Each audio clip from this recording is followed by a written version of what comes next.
விசாரணையெல்லாம் வந்து சிறப்பான முறையில் ஏற்கனவே செஞ்ச ஒரு டீம் தான் வந்து டெல்லியிலேருந்து இப்போ புறப்பட்டு பூனேக்கு வர்றாங்க. ஸோ பூனேலேருந்து பூனே ஃப்ளைட்டில் வர்றாங்க. வந்தோடனே ஸ்பாட்டுக்கு போயிடுவாங்க.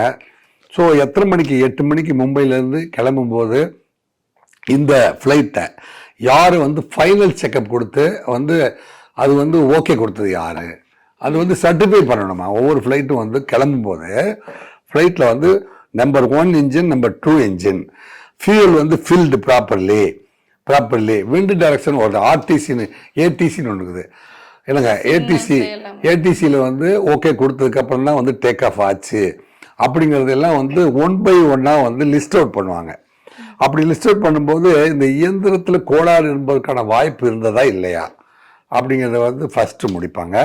அதன் பிறகு இவர்கள் வந்து அந்த பாராமதியில் போய் இறங்குகிற பொழுது எத்தனை டிகிரி வெயில் அடிச்சுது இல்லைங்க, அங்கே இருக்கிற ஏடிசி கிளியரன்ஸ் கொடுத்துச்சா, இல்லைங்க அங்கே என்ன மாதிரியான க்ளவுடு இருந்துச்சா இல்லை வேறு மாதிரி இருந்துச்சா அப்படிங்கிறது எல்லாத்தையும் ரெக்கார்ட் பண்ணுவாங்க. ஸோ இங்கே ஒரு விசாரணை, அங்கே ஒரு விசாரணை, அப்புறம் அது பிரேத விசாரணை. ஸோ தொடர்ந்து ஒரு நீண்ட நெடிய விசாரணைக்கு உட்படுத்தப்படக்கூடிய ஒரு வழக்கு தான் இது.